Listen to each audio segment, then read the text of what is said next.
They told you that facing your shadow would set you free. But no one warned you about what happens after. No one talks about the silence, the stillness that comes, not with peace, but with numbness. You faced the darkness once and thought the war was over. But now, nothing feels real. And that's how most people get stuck. Not because they never faced their shadow, but because they thought that was the end. You've done the work. You've cried in silence, journaled through rage, forgiven people who never said sorry. You've screamed at the sky, begged for answers, and told yourself, this must be what healing looks like. You've read the books, attended the workshops, downloaded the apps, learned the vocabulary of trauma and attachment and nervous system regulation. You can identify your triggers before they happen. You know your attachment style, your Enneagram number, your human design chart. You've mapped your patterns like a cartographer of pain. But now you wake up and feel distant. The world doesn't hurt the same way it used to, but it doesn't feel alive either. You're not in agony anymore, but you're not free. This is where most people stay trapped, not in the pain, but in the space that comes after the pain. When a noise stops, and you're left with a question that no one prepares you for. Now what? You expected fireworks. You expected to feel lighter, brighter, more connected. You expected that mythical sense of peace you see in meditation apps and Instagram quotes. Instead, you feel like you're watching your life through glass. Present but not really there. Awake but somehow still asleep. Carl Jung warned us, people will do anything, no matter how absurd, to avoid facing their own soul. What no one tells you is this. Facing your shadow is not the same as integrating it. And integration? That's where the real work begins. Most people think the hero's journey ends when you slay the dragon. But Jung knew better. The dragon isn't meant to be slayed, it's meant to be befriended. And that's a completely different kind of courage. At first, the descent feels revolutionary. You name your trauma. You spot your patterns. You cut ties, pull away, set boundaries, burn bridges. You say no. You reclaim space. You stop shrinking. For the first time, you feel like you are becoming yourself. Meet Sarah, 28 years old, marketing manager in Denver. She spent 2 years in therapy after her anxiety attacks became so severe she couldn't drive to work. She was having panic attacks in grocery stores, hiding in bathroom stalls during meetings, lying awake at 3 a.m. with her heart racing about emails she hadn't sent. Her therapist helped her trace it back. The perfectionism that started in childhood. The way she learned to scan every room for disapproval. The exhausting performance of being the daughter who never caused problems. The student who never asked for help. The employee who never said no. She learned about her people-pleasing patterns. Her fear of abandonment. Her tendency to disappear when things got real. She discovered she had anxious attachment. That her nervous system was stuck in hypervigilance. That her inner critic was actually her mother's voice on repeat. She did the work. Meditation apps, boundary workshops, trauma-informed yoga. She practiced saying no. She unfriended toxic people on social media. She had the difficult conversations. She stood up to her mother. She quit the job that was slowly killing her soul. She could name her triggers, identify her attachment style, speak the language of emotional intelligence like a native speaker. She felt proud, empowered, awakened. But slowly something shifted. Sarah stopped laughing as easily. She started avoiding mirrors again. Not because she was hiding who she was, but because she wasn't sure who she'd become. She was no longer in crisis, but she wasn't in connection either, because she'd replaced one mask with another. The healed version, the spiritual persona, the high-functioning trauma survivor who knew all the right terms but still felt hollow in the quiet. At dinner parties, she found herself analyzing everyone's behavior instead of enjoying their company. She could spot codependency from across the room, identify narcissistic traits in casual conversations, diagnose attachment styles before dessert was served. She felt superior and isolated at the same time. This is the hidden danger. You've touched your shadow, but now you're trying to manage it, control it, intellectualize it. You've built a cleaner cage around it. one where you look awake but feel asleep inside. In Jungian psychology, the shadow represents all the parts of ourselves we've rejected, denied, or deemed unacceptable. It's not just our bad traits. It's anything we've learned to hide to belong, to survive, to be loved. Your creativity, if your family valued practicality. Your sensitivity, if your culture prized toughness. Your anger, if your religion preached forgiveness. Your needs, if your caregivers were overwhelmed. The shadow contains not just what we consider dark, but what we consider dangerous. Dangerous to our belonging, our safety, our sense of self. Jung believed that confronting the shadow was essential for psychological wholeness. But here's what most people miss. Confrontation is not integration. Confrontation is still a form of opposition. You're still treating the shadow like an enemy. Just an enemy you've decided to face instead of flee. Pause here and take a breath. Does this feel familiar? The space between knowing your patterns and actually living differently? You start using healing as performance. You want to seem deep, self-aware, in control. You develop what psychologists call spiritual materialism, collecting insights like trophies, accumulating awareness like achievements. You can talk about your inner child, but you can't actually be playful. You can discuss your trauma responses, but you can't actually be vulnerable. You can quote Jung, but you can't actually sit with uncertainty. But underneath, you're still negotiating with pain. You're not integrating the shadow. You're spiritualizing it. And that's not freedom. That's ego in disguise. The ego, what Jung called our conscious sense of self, doesn't die in one dramatic moment. It's far more clever than that. It adapts. It evolves. It puts on the clothes of awareness to keep itself alive. So you learn to meditate, but you meditate to avoid feeling. You practice gratitude, but you use it to bypass grief. You speak about self-love, but you still can't sit with yourself in silence. You become the person who talks about vulnerability, but never lets anyone see you cry. Who preaches authenticity, but performs it perfectly. Who advocates for mental health, but secretly judges people who aren't as conscious as you. Sarah found herself doing exactly this. She could give beautiful speeches about self-acceptance at dinner parties. She posted thoughtful quotes about mental health on social media. She felt wise, evolved, enlightened. She started seeing herself as the healed one in every relationship, the aware one in every conflict, the conscious one in every group. But at night, alone in her apartment, she felt empty, like she was watching her life through glass. Like she'd become a character in her own story instead of actually living it. The shadow hadn't disappeared. It had gone underground, wearing the mask of spiritual superiority. Her people-pleasing had transformed into spiritual people-pleasing. Now, instead of trying to be the perfect daughter, she was trying to be the perfect spiritual seeker. Instead of performing happiness, she was performing enlightenment. Same wound, different costume. Here's what most people don't realize. The ego doesn't die in one night. It evolves. It adapts. It puts on the language of awareness to keep itself alive. Jung understood this danger intimately. He spent years studying his own psyche, documenting his dreams, painting his visions, conversing with the figures that emerge from his unconscious. He knew how seductive it could be to mistake knowledge for transformation. One does not become enlightened by imagining figures of light, he wrote, but by making the darkness conscious. But what does it mean to make the darkness conscious? Most people think it means seeing it, naming it, understanding it. But Jung meant something deeper. He meant befriending it, not as a spiritual concept, but as a lived reality. The work is not in knowing your wounds. It's in being honest with how they still live inside you. Not just once, not just when it's convenient, but every time the shadow returns. And the shadow always returns. It doesn't want to destroy you. It wants to be met again and again, until it no longer needs to scream to be heard. But we resist this. We want healing to be linear. We want to fix ourselves once and be done. We want the hero's journey where we descend, face the monster, and emerge transformed. But real psychological integration isn't a story with a neat ending. It's a daily practice of radical honesty.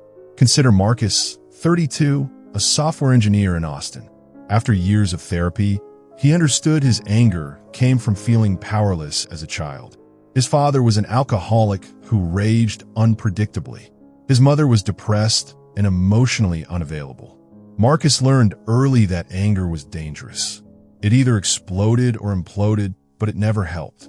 So he became the calm one, the rational one, the one who never lost his temper. In therapy, he learned about his nervous system responses, his trauma triggers, his defensive patterns. He practiced meditation, breath work, somatic healing. He could feel his anger rising and breathe through it. He could stay present in conflict. He felt proud of his emotional regulation skills. He thought he was healed. He felt enlightened, evolved, free from the patterns that had trapped his father. But then his girlfriend started pulling away.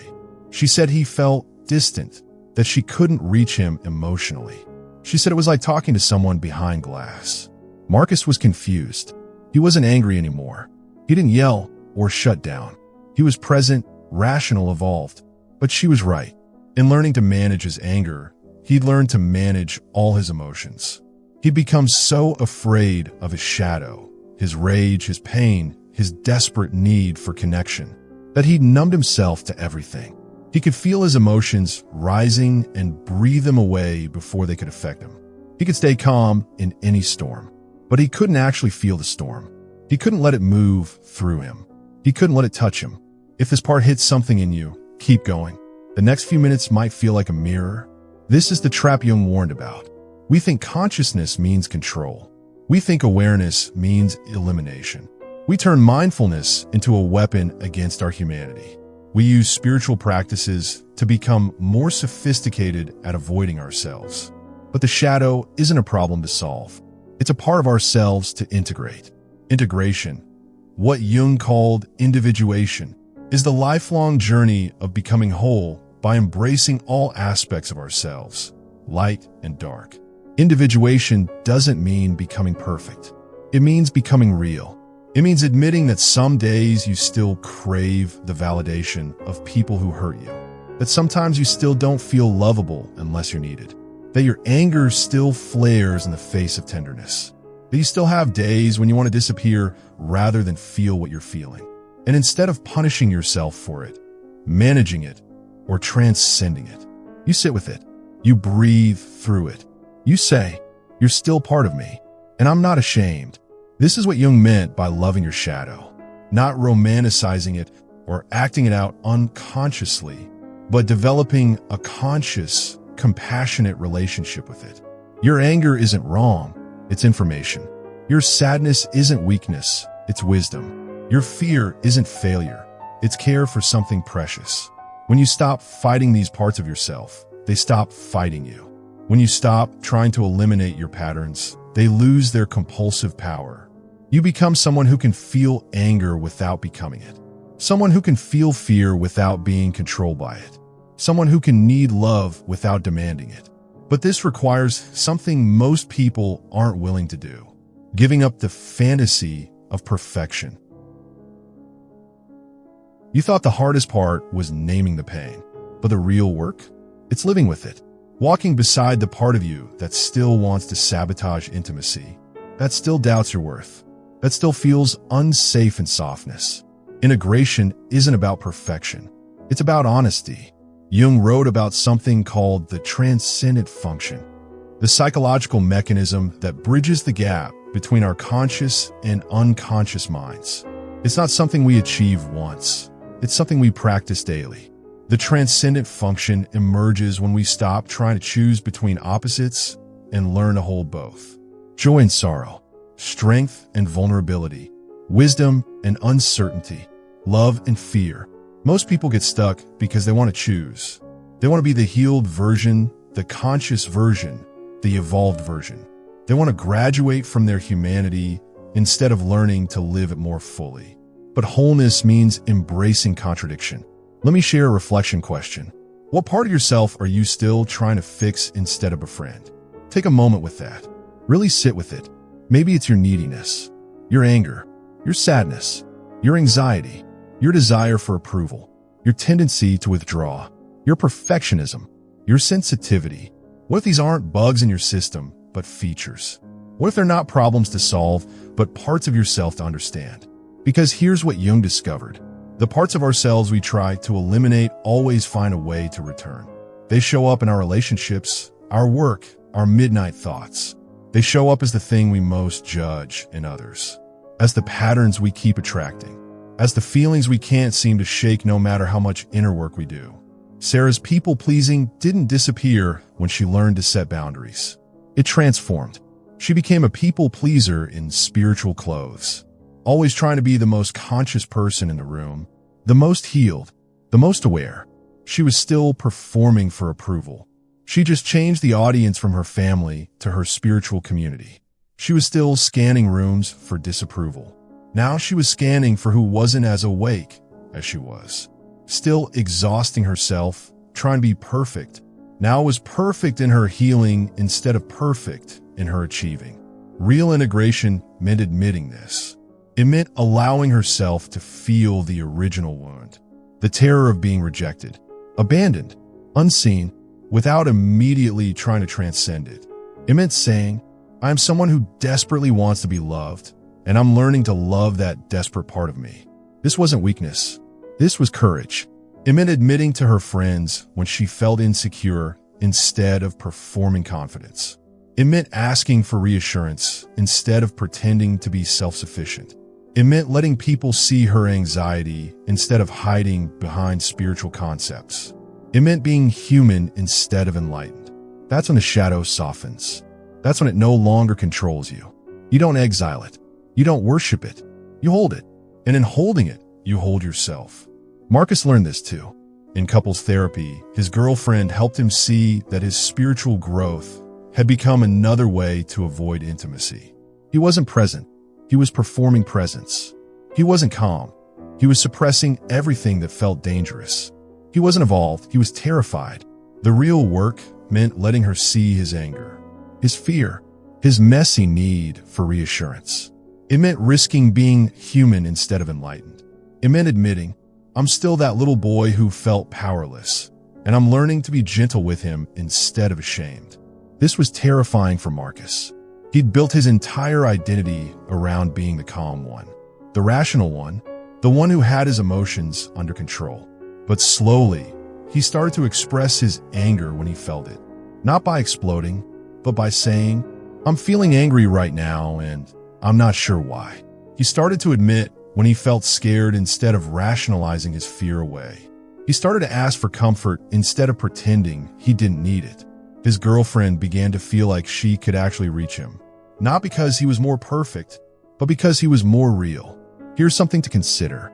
What would change in your life if you stopped trying to be impressive and started trying to be real? This is what Jung meant by psychological wholeness. Not the absence of shadow, but the conscious relationship with it. When you stop fighting the shadow, it stops fighting you. When you stop trying to eliminate your patterns, they lose their compulsive power. You become someone who can feel anger without becoming it. Someone who can feel fear without being controlled by it. Someone who can need love without demanding it. Integration means developing what Jung called active imagination, the ability to dialogue with the different parts of yourself instead of trying to manage them. It means talking to your anxiety like a worried friend instead of an enemy to defeat. It means having conversations with your anger instead of trying to breathe it away. It means listening to your sadness instead of gratitude and into submission. This isn't therapy speak. This is a practical way of living. When Sarah felt her people-pleasing impulse arise, instead of immediately setting a boundary or analyzing the trigger, she would pause and ask, what are you afraid of right now? What do you need me to know? Sometimes the answer was, I'm afraid they'll leave if I disappoint them. Sometimes it was, I don't believe I'm worth loving just as I am. And instead of trying to fix these fears or transcend them, she would respond with compassion. I understand. That makes sense. We've been hurt before. Let me show you that we're safe now. This is integration, not fixing your shadow, but befriending it. That's not a flaw. That's integration. The most dangerous illusion is not ignorance. It's false enlightenment. When you stop doing the work because you think you've finished. when you decorate the prison with affirmations, when you replace intimacy with intellect, but the soul sees through it. It waits in the silence, in the empty victories, in the spiritual language that hides emotional numbness. And then it breaks you again, not to punish, but to purify, not to destroy, but to remind you, you are not here to become impressive. You are here to become whole. Jung observed that many people use spirituality and psychology as sophisticated forms of defense. They learn the language of growth without actually growing. They master the concepts without embodying the experience.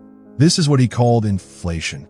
When the ego identifies with spiritual or psychological insights and believes it has transcended ordinary human limitations.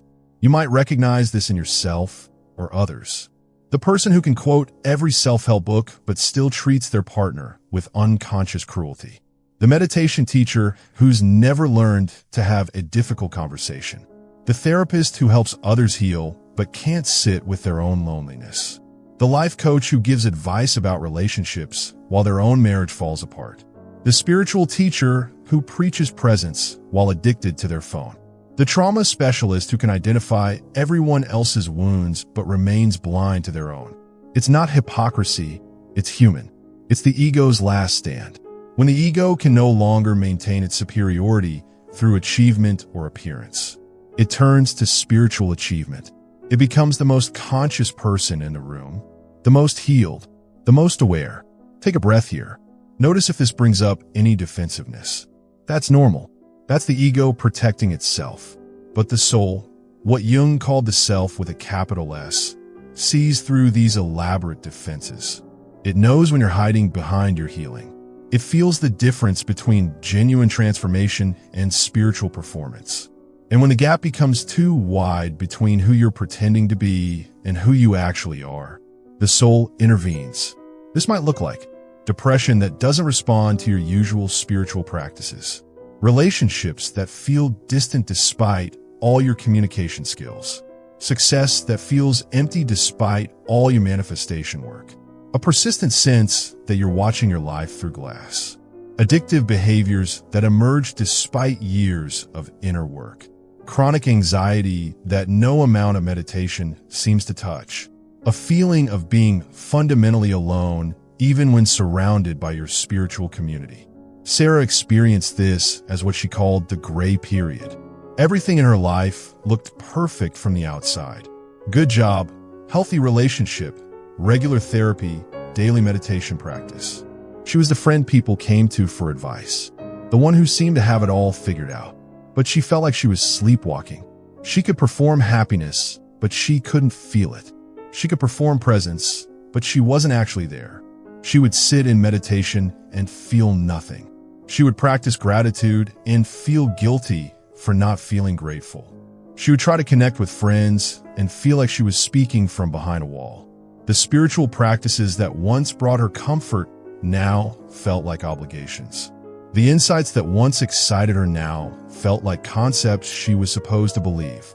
The progress she once celebrated now felt like a performance she was tired of maintaining. The breakthrough came when she allowed herself to admit, I don't know who I am anymore. Not as a spiritual teaching, not as a philosophical insight, but as a terrifying, honest truth. She didn't know who she was beneath all the healing work, beneath all the self-improvement, beneath all the spiritual identity she'd built. And that not knowing, that was the doorway. Jung called this the dark night of the soul. The necessary dissolution that precedes real rebirth. Not the rebirth you can post about on social media. The rebirth that happens in silence, in secret, in the spaces between your old life and your new one. It's the death of who you thought you were supposed to be, to make room for who you actually are. Marcus had his own version of this. After months of trying to be more emotionally available, his relationship ended anyway. His girlfriend said she could see him trying, but she couldn't feel him. She said it was like watching someone perform emotions instead of feeling them. Like he was following a script for how to be vulnerable instead of actually being vulnerable. He was devastated. All that therapy, all that growth work, all that conscious communication, and he still couldn't love her the way she needed to be loved. All his spiritual practices, all his emotional intelligence, all his trauma healing, and he was still fundamentally alone. But in that devastation, something real emerged. For the first time in years, he wasn't trying to manage his pain or transcend it or learn from it. He just let himself break. And in that breaking, he found something he'd lost years ago. His capacity to feel. Not think about feeling. Not analyze feeling. Not spiritualize feeling. Just feel. The grief wasn't a problem to solve. It was grief. The anger wasn't a trigger to manage. It was anger. The loneliness wasn't a lesson to learn. It was loneliness.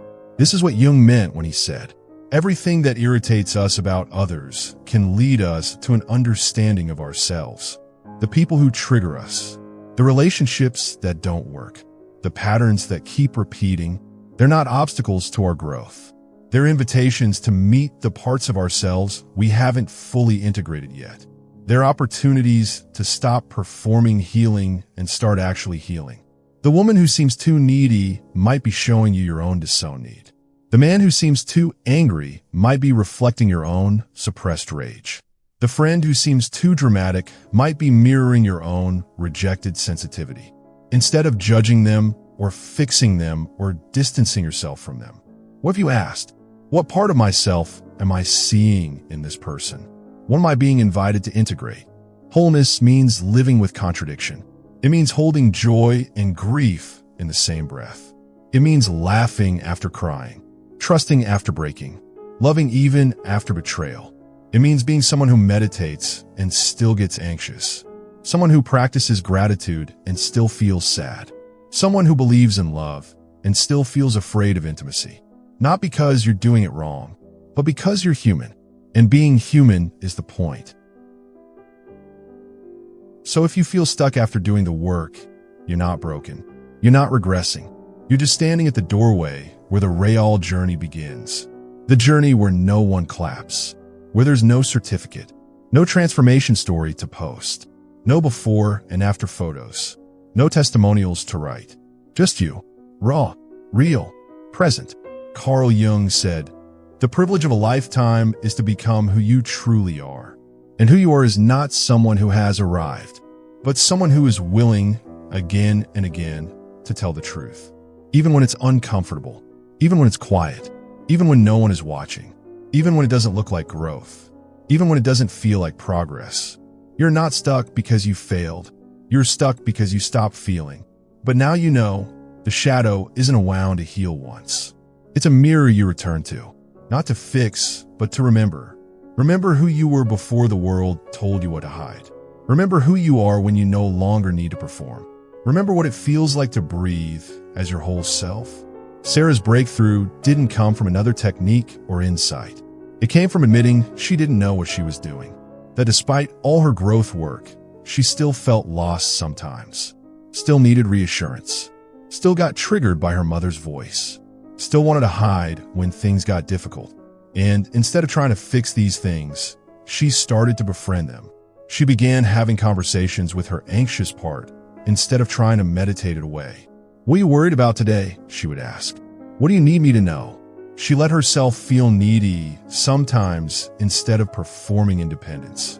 When she wanted reassurance from her partner, instead of talking herself out of it or making it wrong, she would say, "I'm feeling insecure right now. Could you remind me that you love me?" She allowed her relationships to be messy instead of conscious all the time.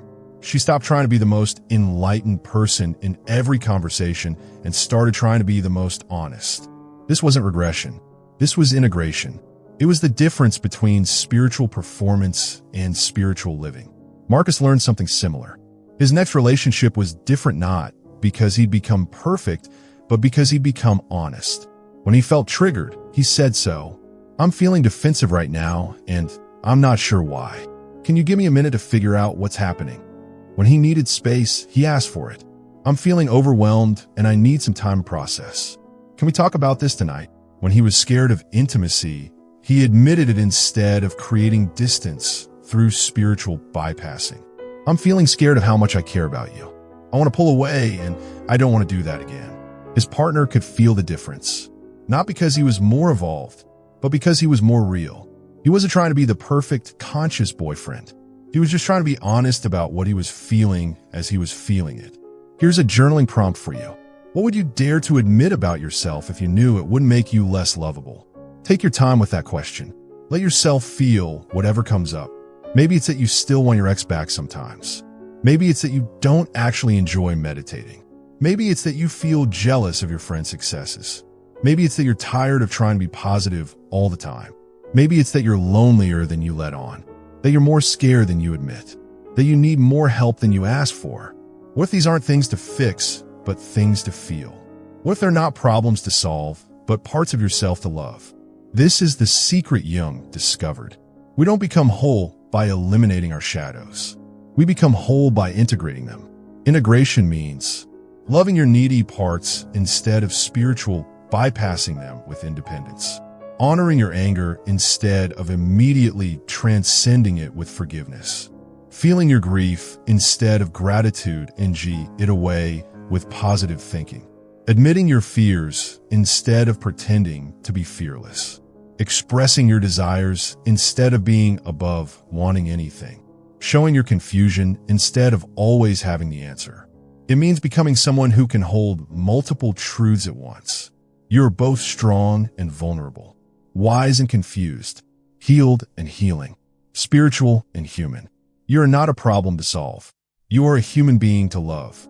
Jung called this the union of opposites, the ability to hold paradox without needing to resolve it, to be someone who can feel grateful and frustrated in the same breath, someone who can love deeply and still feel afraid of abandonment, someone who can be confident and insecure at the same time. If this video has touched something in you, don't just like it and scroll away. Sit with what it brought up. Let yourself feel whatever needs to be felt. The path to psychological wholeness isn't found in another course, another book, another technique. It's found in the willingness to be exactly who you are in this moment. Shadow and light together. It's found in the radical act of self-acceptance. Not self-improvement, not self-optimization, not self-transcendence. Self-acceptance. Jung spent his entire career studying the human psyche, and his conclusion was beautifully simple. The goal isn't to become perfect. The goal is to become complete. Complete means including everything. Your rage and your compassion, your fear and your courage, your brokenness and your brilliance, your wisdom and your confusion, your shadow and your light. That's not just awakening. That's coming home to yourself, to your truth, to the messy, beautiful, complicated reality of being human. You don't need to wait until you're healed to start living. You don't need to wait until you're perfect to be worthy of love. You don't need to wait until you've transcended your humanity to embrace it. You are worthy now, shadow and all. Remember, you are not stuck because you are weak. You are stuck because you think facing the shadow is the end. But true freedom comes when you dare to live when the light has gone and the shadow has returned. And you still don't take off your mask to hide. You take off your mask to breathe. You take off your mask to be seen. You take off your mask to come home to yourself. Subscribe if you're ready to keep exploring these deeper territories of the psyche. And remember, the real work happens not in the watching, but in the living. The real work happens in your relationships, in your daily choices, in the small moments when no one is watching and you choose honesty over performance, presence over perfection, love over fear. The real work is the work of being human. And that's the most sacred work of all.